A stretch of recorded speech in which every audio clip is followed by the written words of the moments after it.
సంవత్సరానికి 12 మాసాలు. అందుకేనా సీఎం రేవంత్ రెడ్డి గారు ఈరోజు వరంగల్కి వచ్చి సభ పెడుతున్నది. మళ్ళీ దాని పేరు విజయోత్సవ సభ, అది కూడా మా ఓరుగల్లులో.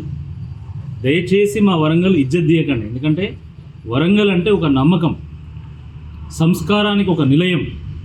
కానీ ఆ రోజు వరంగల్ డిక్లరేషన్ పేరు మీద ఒక పెద్ద మోసానికి ఇక్కడ బీజం వేసి వెళ్ళిళ్ళు. మళ్ళీ ఈరోజు ఇంకో మోసానికి తెరదీయడానికి ఈరోజు మళ్ళీ వరంగల్కి వస్తుంది. అయినా ఏ ముఖం పెట్టుకొని మీరు విజయోత్సవ సభ పెడుతున్నారు? ఏం విజయాలు సాధించాలని సంబరాలు చేసుకుంటున్నారు? రైతు బంధు చేయలేదు, రుణమాఫీ చేయలేదు, వడ్లు కొనుగోలు కావడం లేదు, ధర రావడం లేదు, ఉద్యోగాలు రావడం లేదు. మీరు చెప్పినటువంటి మహాలక్ష్మి 2500 రూపాయలు మహిళలకు కానీ, లేకపోతే కళ్యాణ లక్ష్మిలో తులం బంగారం కానీ, లేదా పెన్షన్ల పెంపు కానీ, రేషన్ కార్డు కానీ ఏవి ఒక్కటి కూడా ఇప్పటివరకు నెరవేర్చలేదు. మరి ఏ ముఖం పెట్టుకొని మీరు ఇక్కడికి వస్తున్నారు? మళ్ళీ దీనికి విజయోత్సవ సభ అని పేరు పెడతారు. విజయోత్సవాలు చేస్తున్నాం అంటున్నారు. మీరు చేయాల్సింది విజయోత్సవాలు కాదు, మీరు చేయాల్సింది వంచనోత్సవాలు, మీరు చేయాల్సింది వైఫల్యోత్సవాలు, మీరు చేయాల్సింది విధ్వంసోత్సవాలు. సంవత్సరంలో సర్వనాశనం అయిపోయింది, రియల్ ఎస్టేట్ కుదేలైపోయింది, కన్స్ట్రక్షన్ రంగం ఆగమైపోయింది.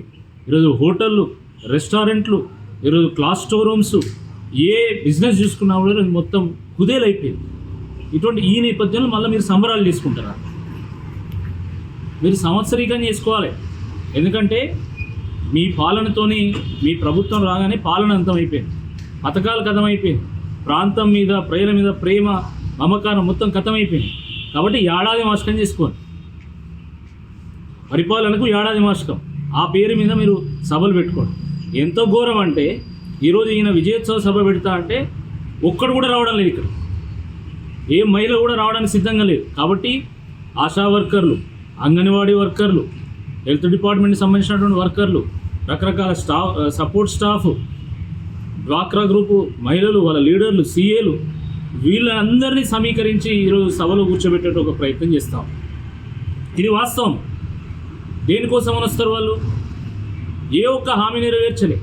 వరుస వైఫల్యాలతోనే రాష్ట్రం ఆగమాగము, 6 గ్యారెంటీలకు ఎగనామో, ప్రజలకు పంగనామో, ఇది కాంగ్రెస్ పార్టీ విధానం అన్న చందంగా మీరు పరిపాలన చేసి ఈరోజు మళ్ళీ సిగ్గు లేకుండా ఈరోజు మేము ఈ సభ పెడతామని ముందుకు వస్తున్నారు.